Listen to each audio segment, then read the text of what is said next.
माता जगदीश्वरी बिना करूं कल जो। जय माता जगदीश्वरी बिना करूं कल जो। तो बिना करूं कल जोर है माता पार लगा दो।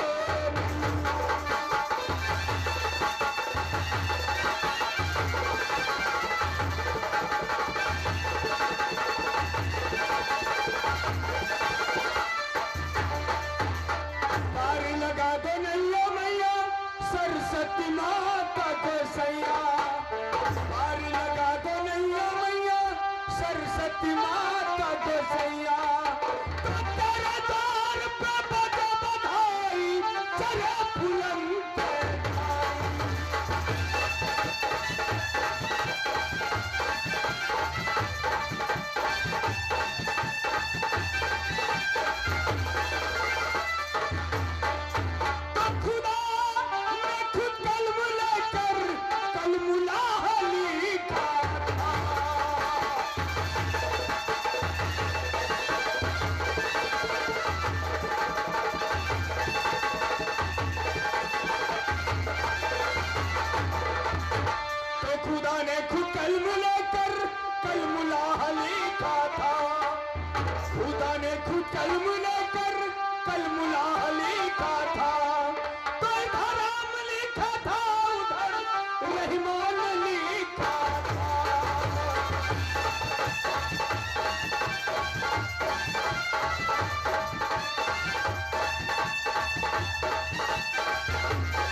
सदा भवानी दाहिनी है माता सन्मुख रहता गले। तो पाँच दाद मिल रक्षा के लिए तो परमा भी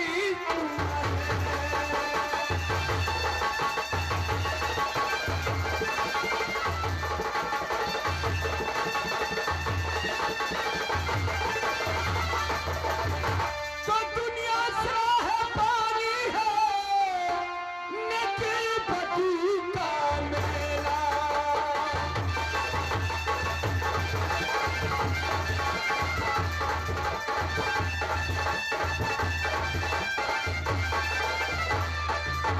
तो दुनिया सराहे पानी है नेकी बदी का मेला।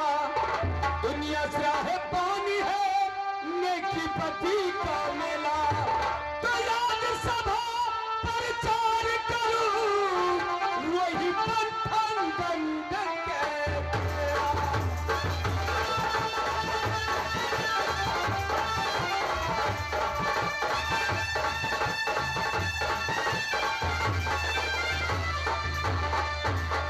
तो आज आप लोग के सामने आज पंथनगढ़ का लड़ाई उतलमात याद दिखाने जा रहा हूं, क्योंकि आज आप लोग देखेंगे कितना पैसा कितना नतीजा उतल सबको मारा। याद की मौत दिखाएंगे आप लोग के सामने। पंथनगढ़ का लड़ाई आज हम लोग दिखाने जा रहे हैं। बजा!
मुलाकात कर लिया जाए सखी। हे सखी के दीदी के माय आके की कहुए पूछो तो कम से कम कही रहुआ अहाँ के खाता में 10,000 आई है।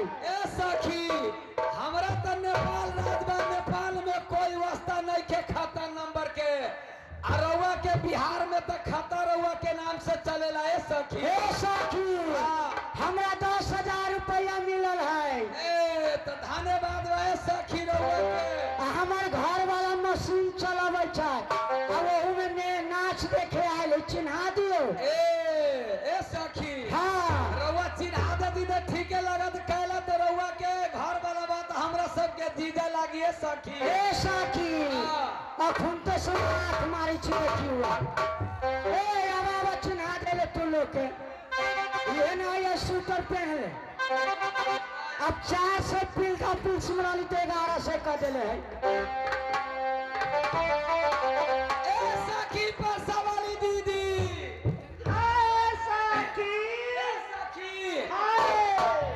रउआ बताई कि रउआ के मर चलल बानी। हाँ नेपाल भारी वर्षा से चल लिया हाँ यही बाया गांव में बाया यही बाया गांव में चल लिया लक्ष्मी जी से दर्शन करे खातिर। ठीक बा परसा वाली दीदी। ए भरतपुर वाली सखी हाय दीदी अरे बाप रे बाप रउआ तो बोले से पहले मुंह हाथ टेढ़ करतानी का भारत देश से नफरत बा रउआ के ना। अच्छा है सखी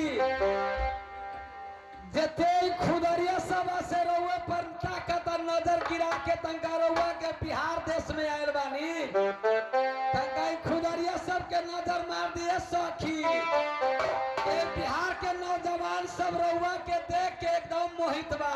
ये बताई कि रउआ बड़ा साधन के लोग पैना लगा के केनी बाया गांव में आयल बानी लक्ष्मी पूजा में नाचे खातिर।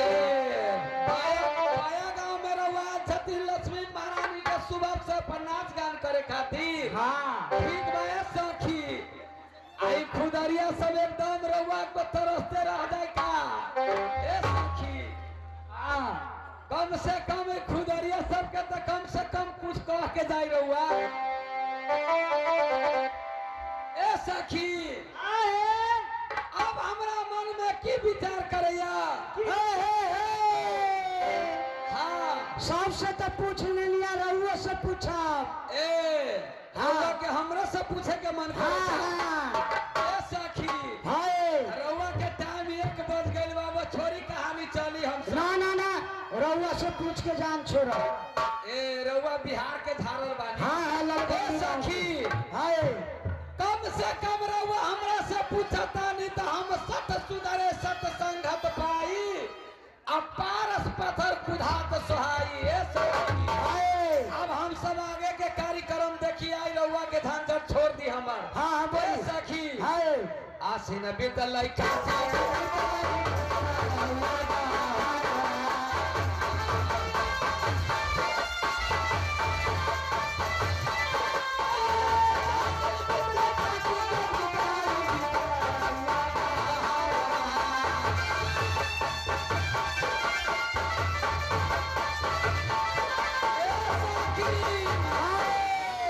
माघा के महीना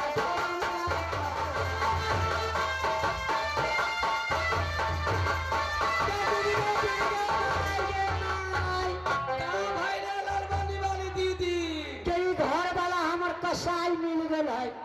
ए रउआ तो कसाई रहबे करी बिहार में बड़ा दाही होता है सखी। चढ़ा में गौना करा के बहन पोता लिया आ कमा खा के दहार के डर से शादी क के दिल्ली पंजाब में चल जाए तो रउआ के दुख होबे करी। हाँ सखी हाँ माघ के महीना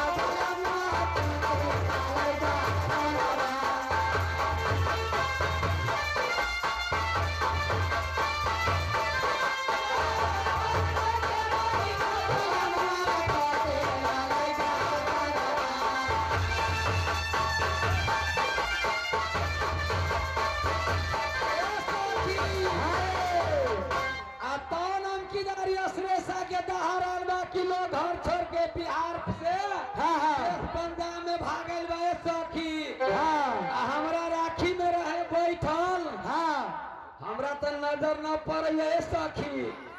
ये है काका पिंधारिया चनन वाला ए सखी। बाप रे बाप ए सखी हाय जो नहा के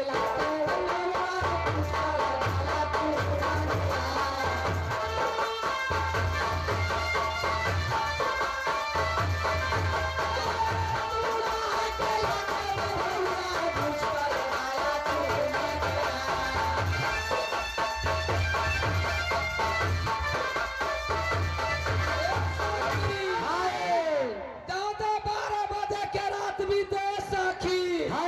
ना जाने ओई बुढ़ाऊ के का मन में होता है सखी। क्या होता बोले के तबली के मारिया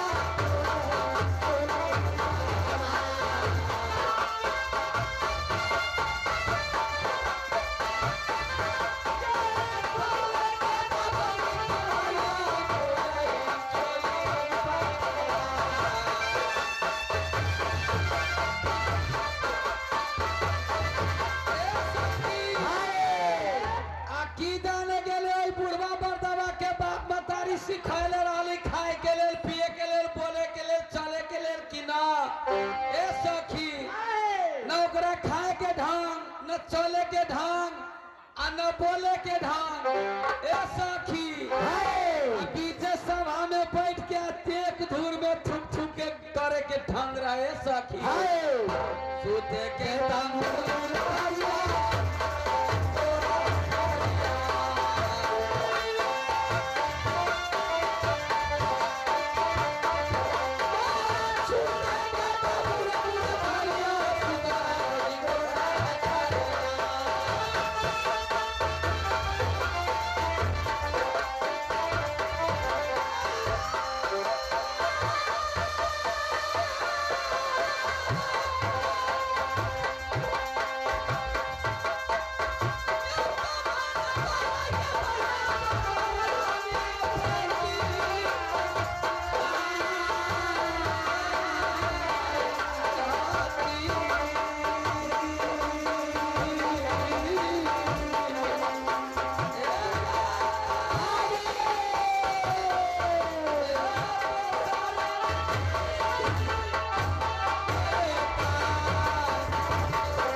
खाली नाच मनेगा हम का लिए श्री पुकार पासवान जी हमारा पार्टी के डायरेक्टर नाचा के डायरेक्टर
आदरणीय पिता तुम्हें दर्शक प्रेम,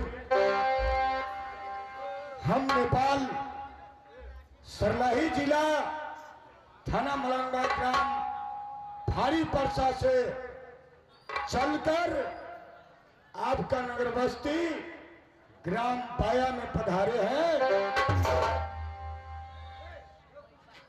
ऑपरेटर साहब हो, ऑपरेटर साहब हमारे ऊपर ध्यान रखिए, वॉइस दीजिए माइक में।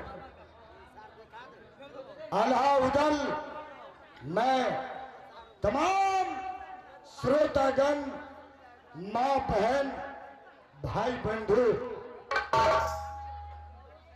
तमाम श्रोता की चरण में 200 नोट जोड़कर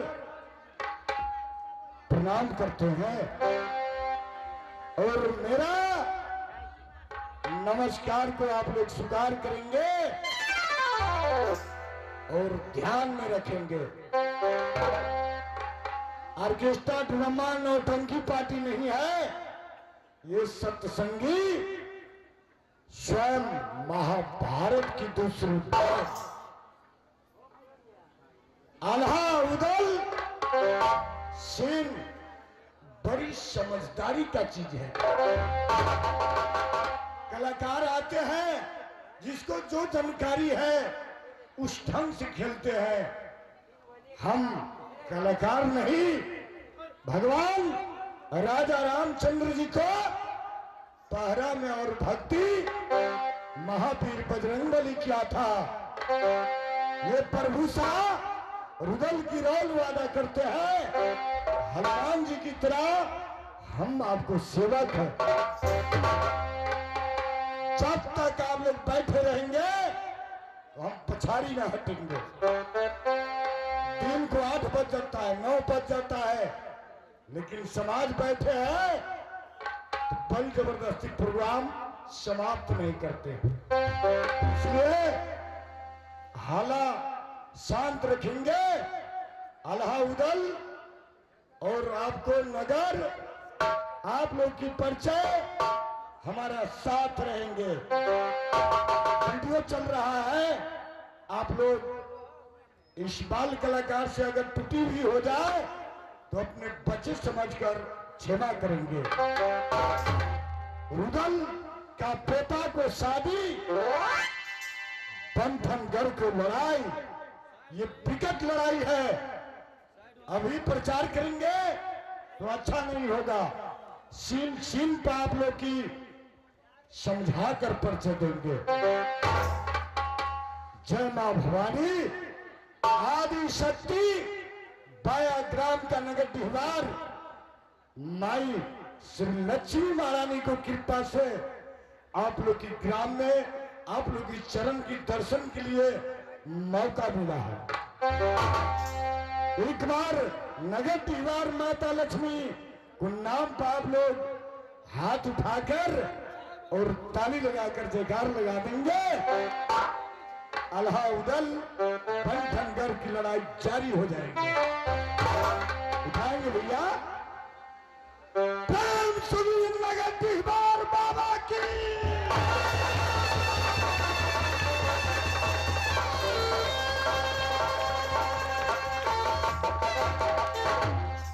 भैया बड़ी भूल हो गए।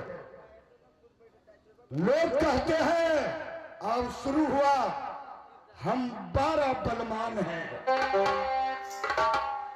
100 बीघा जमीन जोतते हैं, 100 घर दियाद है, हमारे पास माल खजाना है। कोई अमला को क्या बोलेगा, चाप देंगे। जब शरीर बेकाम होते हैं, हॉस्पिटल को बेड पर जाते हैं, कोई त्याग और माल खजाना काम नहीं आते हैं। पहले गुरु गुनो गाइए,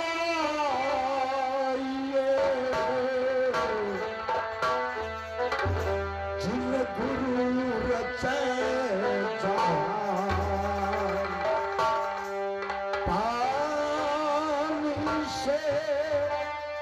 चलती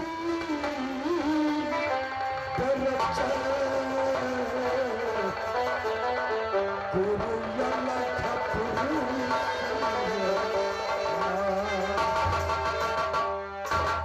गुरु पिता और माता, बेटा खेत में से आएंगे, बम्बे से आएंगे, विदेश से आएंगे, माँ भूखा रहेगी, लेकिन बेटा को मुंह हेर कर अचरा से मुंह पूछ कर उससे भोजन कराएगा।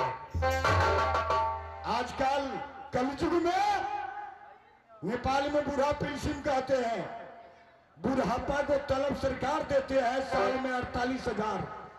उस पैसा में से अगर एगो बेटा 2,000 मांग लिया, वो 5,000, तो तीसरा बेटा बाप पकड़ के बाप मतारी को रोड पर बैठा देते हैं। निवेदन करते हैं भैया, माता पिता को दुर्भाग्य में करेंगे, इसलिए समय खर्चा नहीं करना चाहते हैं।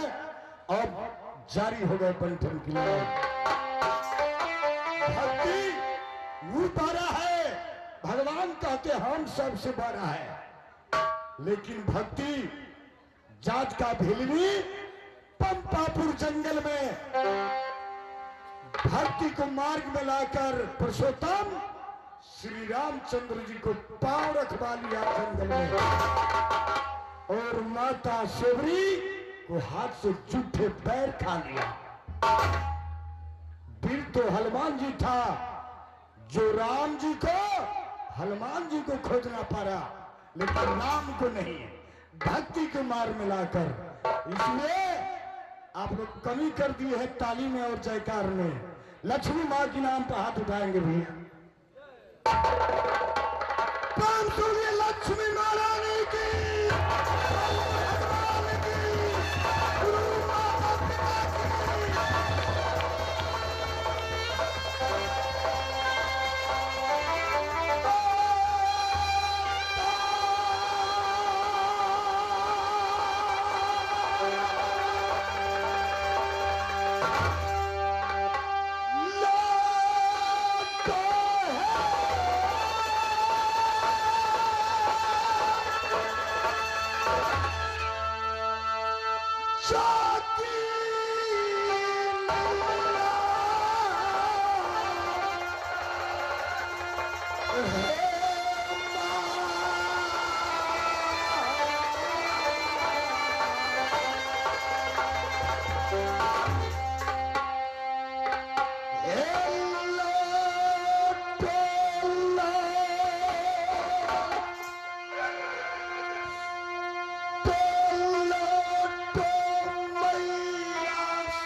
भाद्रा हजो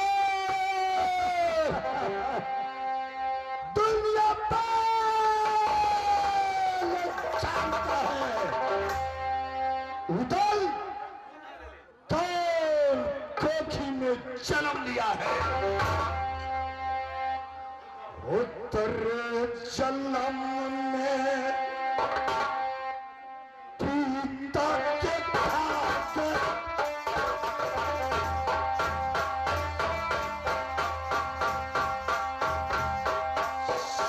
हरी पर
शायद लगता है उदल को आवाज सुनकर अब हमारी का भोजन बना रखा है।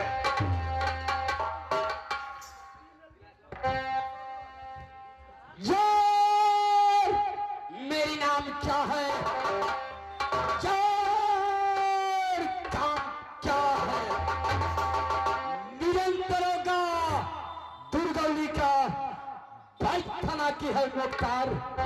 जैली गोली क्या बतलावे जिसमें बड़े मैं अभी कितनी थानदार पुलिस का बदली का कर बया गांव में उपस्थित हुए हैं साथी। करे बाबू करे बाबू करे बाबू हो करे बाबू हो करे बाबू के करे चाहता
दाल भात खाकर राज कभी नींद गंवाने वाले छत्री उजल नहीं। नहीं है महाराज।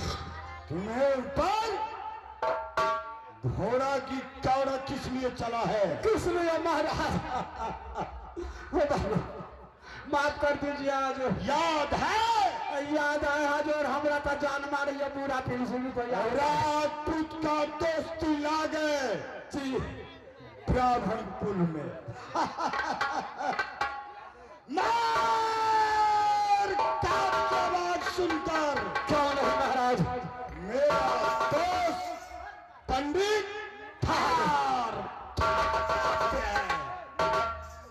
अरे खेलन शिकारा आया बन बबूरी में। कौन है महाराज? अबाजर सुना जी तिलक के उनके रे किला में तिलक लेके घुमा। कौन है महाराज? रानी चित्रलेखा कुमारी का जोता में दुल्हा कौन नहीं? जोग बराबर पैदा नहीं हुआ। एक ही किला है जो उसको छाट कर जा रहे हैं। कौन नहीं महाराज? जात बराबर न किला मोहबा है। हाथर खालिया उतला मुसलमानों के घर। सीधा उठाओ ना खाया राज बन रसम छोड़ कर।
सुनकर कभी जी जंगल में छुट गया।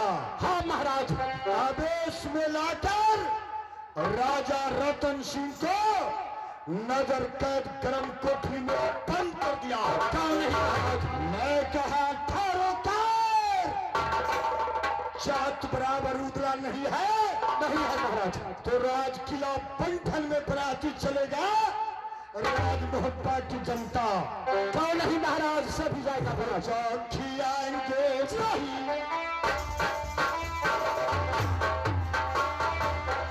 बाया के समा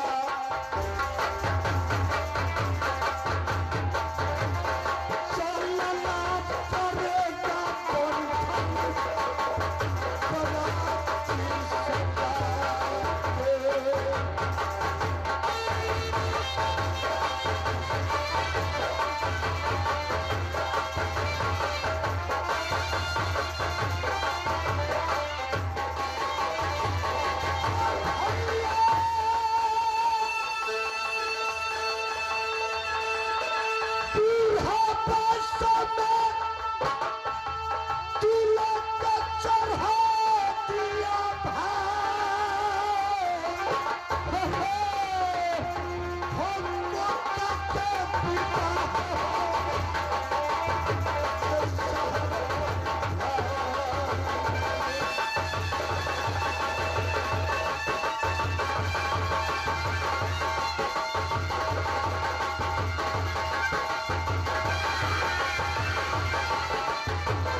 पंडित को बुला और तिलक दुआ को बुलाकर क्यों नहीं, महल से नर नारी मंगाकर गीत कोहबर सुमंगल गवाएंगे।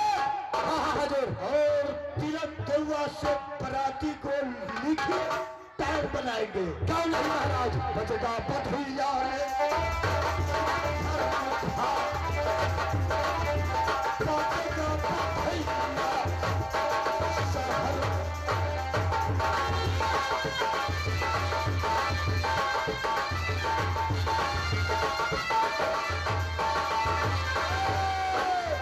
प्रधान पंडित को मंगा जी और साथ साथ तिलक दुआ को बुलाओ। क्यों नहीं महाराज, ग्राम कोठली से बांध खोलकर तिलक दुआ को तैयारी करो। क्यों नहीं महाराज, मिनट की काम सेकंड में अभी करने वाले हैं।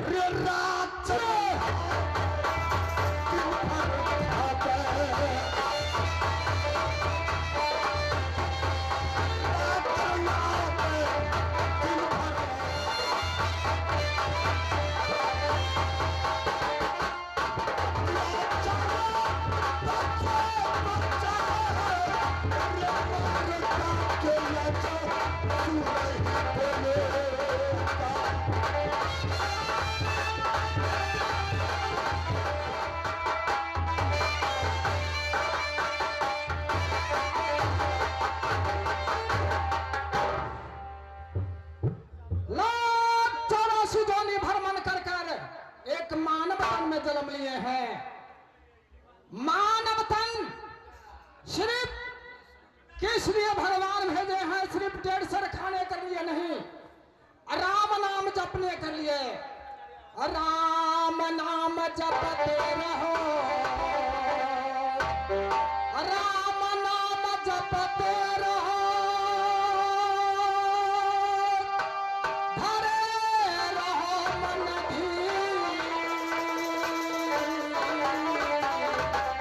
काज सभी संभालिए तो सीतापति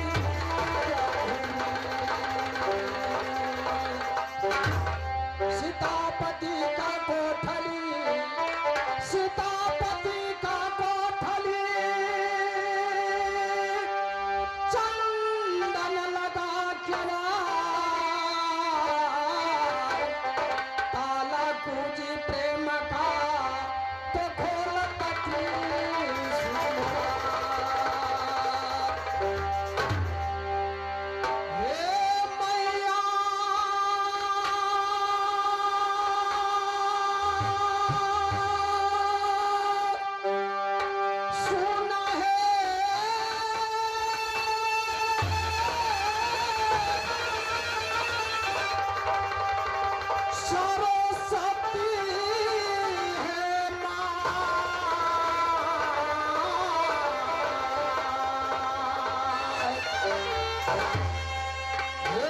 जाना है भेजा मोरे मैया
बेटा रहते हैं। देख लीजिए, पोता कवच कुंडल शादी करने वाला नहीं है, जबरदस्ती तिलक थाम लिया है। बंठन का साधारण बात नहीं है, बंठन का लड़ाई। मैं इनकार करते हैं, तिलक वापस कर दीजिए, लेकिन दोषबा पकड़कर जेल में रखे हैं, कारागार जेल में, और कहते हैं पोता कवच कुंडल को तिलक चढ़ाएंगे। खैर सही, मेरे बात नहीं मानते हैं तो मैं क्या करूंगा, लेकिन इस शादी में बहुत खतरा है। मैं समझाऊंगा तो उसको नहीं मानेंगे तो मैं क्या करेंगे।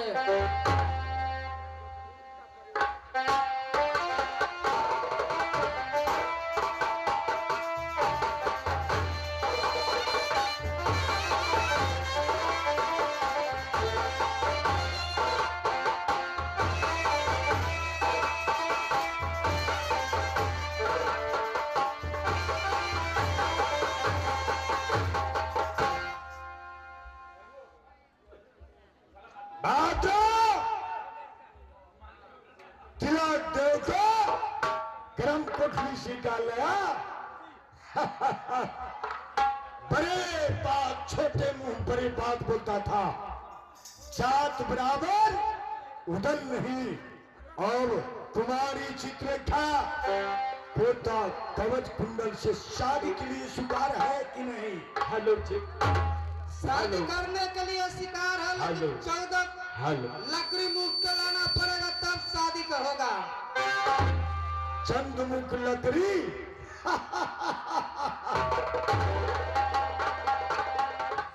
आप लिखी दे दीजिए विद्वान पंडित को। भ्राता दोषबा, क्या क्या समानता जरूरत पड़ेंगे लिखिए। बोलिए बोलिए। 14 कांड का लकड़ी लाना पड़ेगा, तब तिलक देकर उनका शादी के होगा। धन्यवाद। हाँ, ये बहुत बिकठा बात है। क्या भिक्षा है? क्योंकि तिलक वापस कर दीजिए, अभी पोता कवच कुंडल शादी करने वाला नहीं है।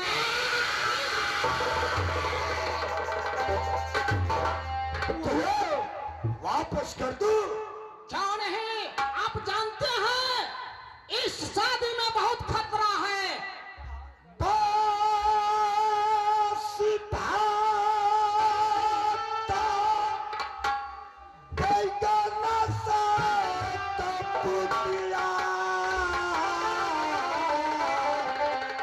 अतना प्रात ब्राह्मण तिरहुतिया। दोस्तवा रैन पर चढ़ाकर धोखा बतियाता है। क्या मैं रैन पर नहीं? 4 पन में 3 पन गुजर चुका, एक पन उदल को बाकी रह गया। पुत्ता कवच कुंडल बाल कुमार रह जाएगा।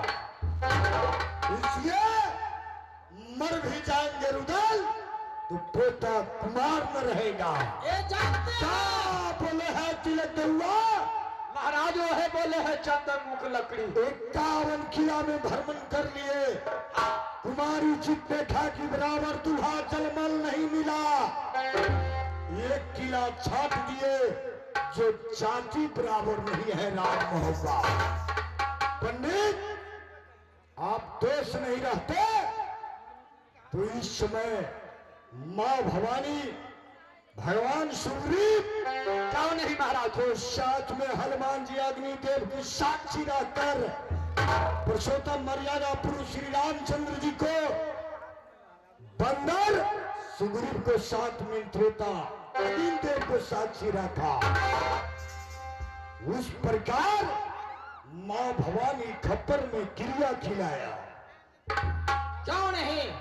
साथ रे मरना साथ में जीना, तो सतुलान धान न करना मेरे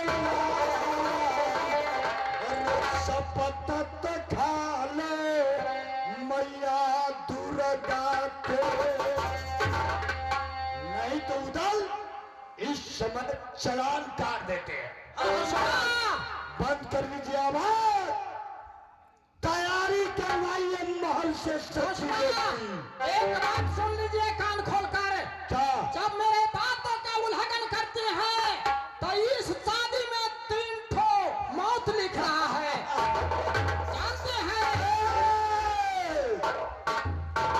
मरने से डरते हैं। हाँ महाराज छोड़िए ना। सूर छुप सकता है बादलों से पवन से नहीं। सूर छुप सकता है बादलों से पवन से नहीं। युद्ध होता किसी छतरी से पैर से नहीं। तिलका चढ़ेगा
पंडित हो